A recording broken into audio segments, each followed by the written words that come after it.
L'oxidació de la glucosa.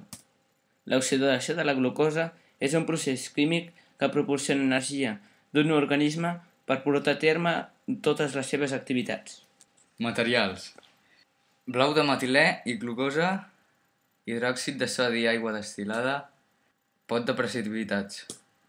Passos: en un vas de precipitats es dissol la glucosa i l'hidròxid de sodi en aigua. A continuació s'añadeix el blau de metilè i es manté la mescla en agitació. La dissolució lentament perd la tonalitat blava i es torna incolora.